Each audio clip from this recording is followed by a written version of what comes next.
Bonjour à vous. Les informations que je vais vous partager ici sont extraites de mon livre Renaissance, accéder à la guérison globale. Si vous désirez approfondir vos connaissances et vos pratiques autour du lien corps-esprit, un incontournable du bien-être et de la pleine santé globale, je vous partage sous cette vidéo le lien d'accès au site des éditions Maya, mon éditeur. Mais entrons dans le vif du sujet. Le corps, un incontournable de l'éveil spirituel et du bien-être. L'extraordinaire intelligence corporelle.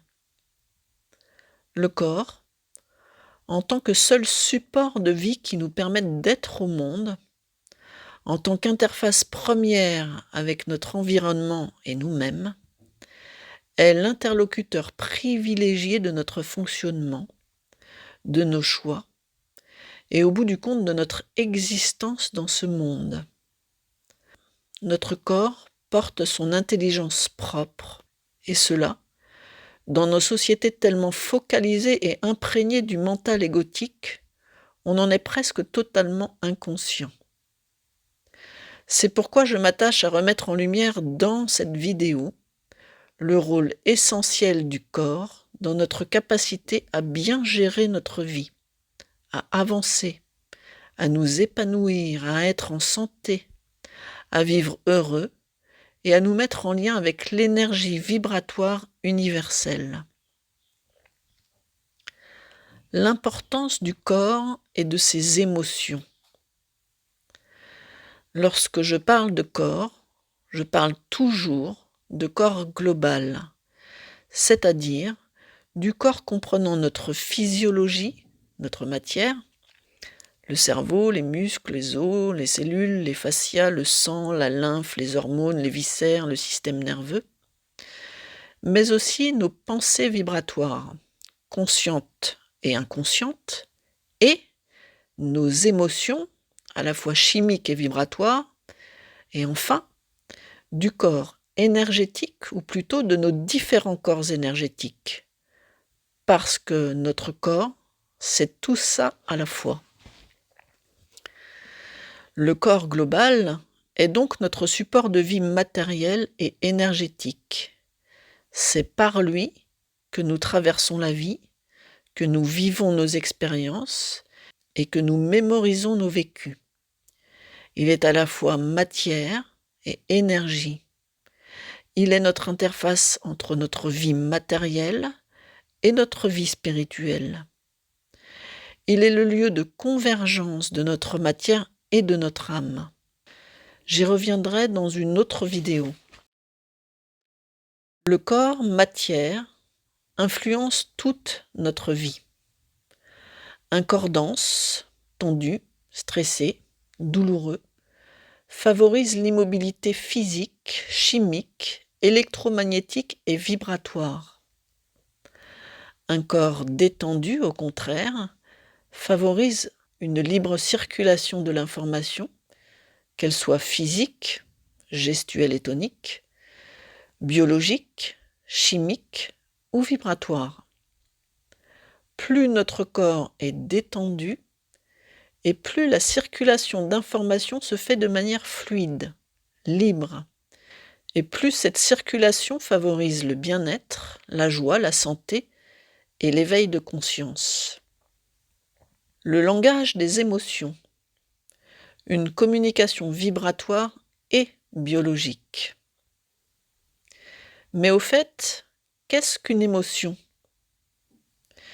Une émotion est une réaction physiologique, c'est-à-dire du corps, d'adaptation à une situation extérieure, un événement, des images, des paroles, ou intérieure, ses propres pensées.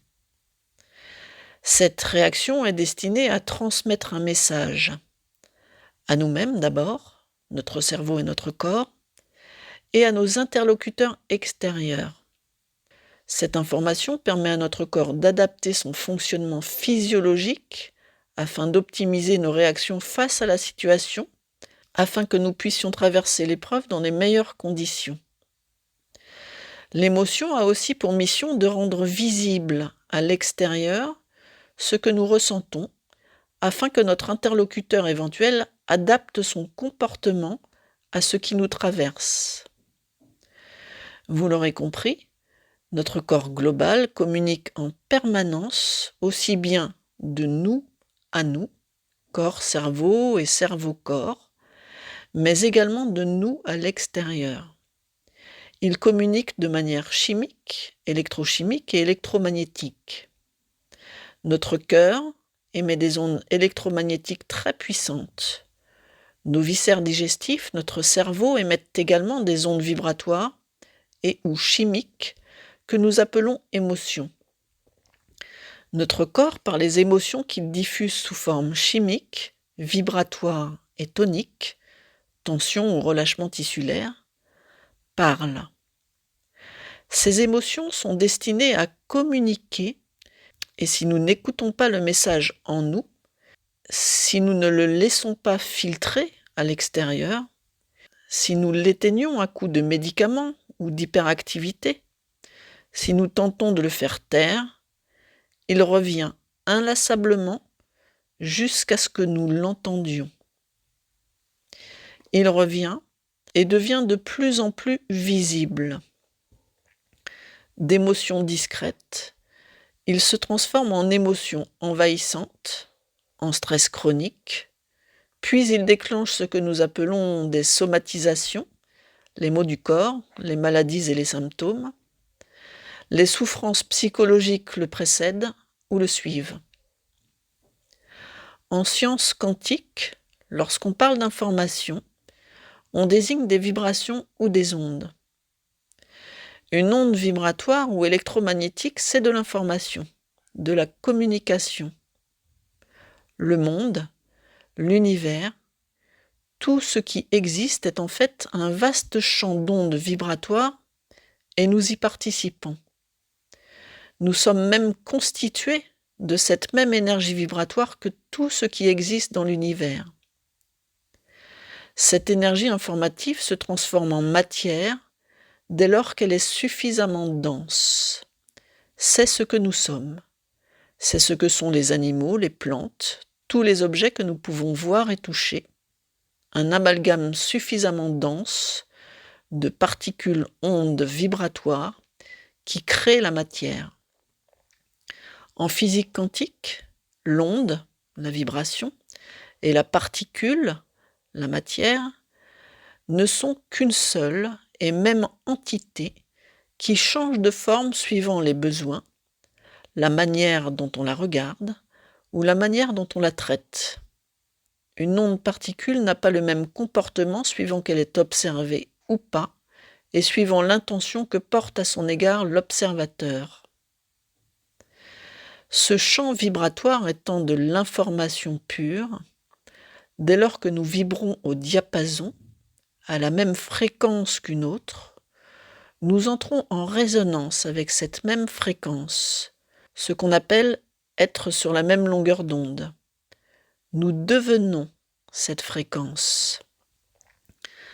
Alors, pour schématiser, si l'on vibre positif, on reçoit tout le positif de l'univers.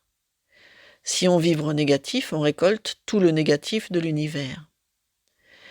Et je le rappelle, nous humains vibrons au rythme de nos émotions, qui sont des réactions d'adaptation de notre corps à notre environnement extérieur ou intérieur.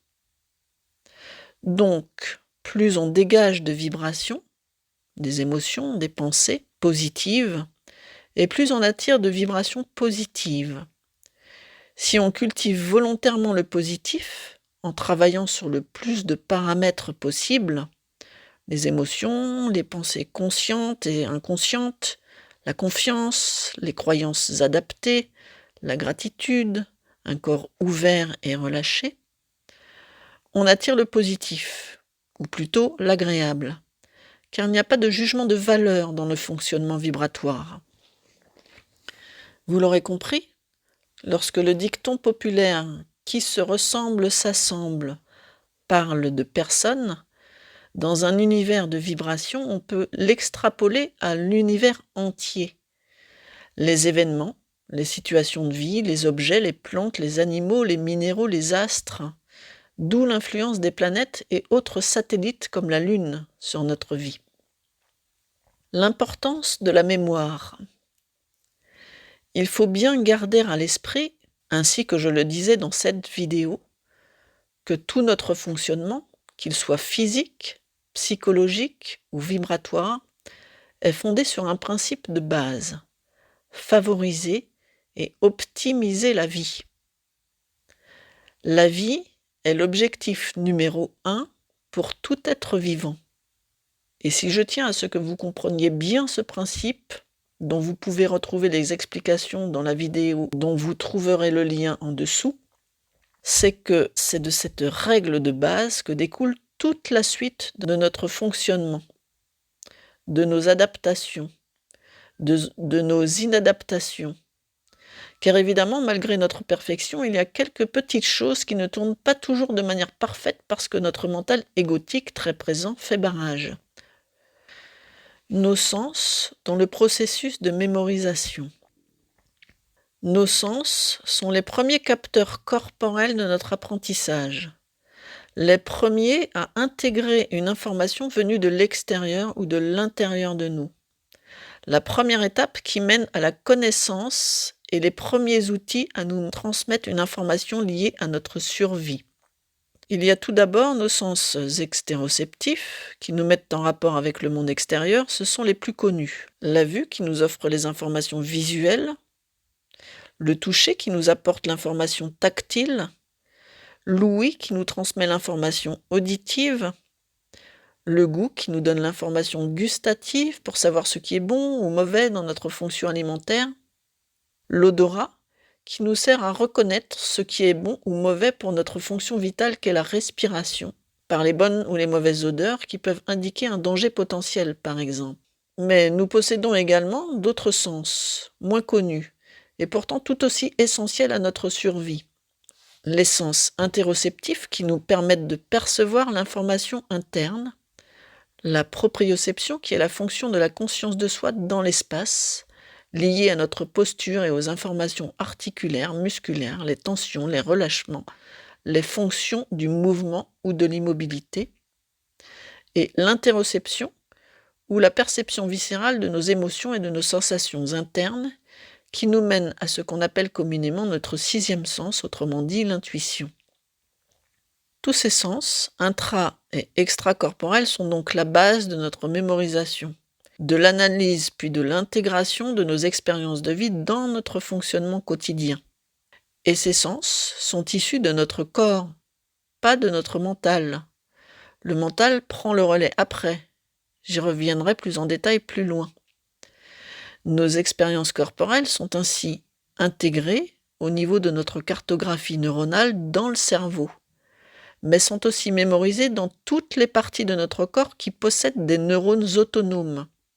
Le cœur, les viscères abdominaux, la peau, et sans doute dans d'autres parties de notre corps non encore répertoriées par les avancées scientifiques qui ont récemment fait ces découvertes.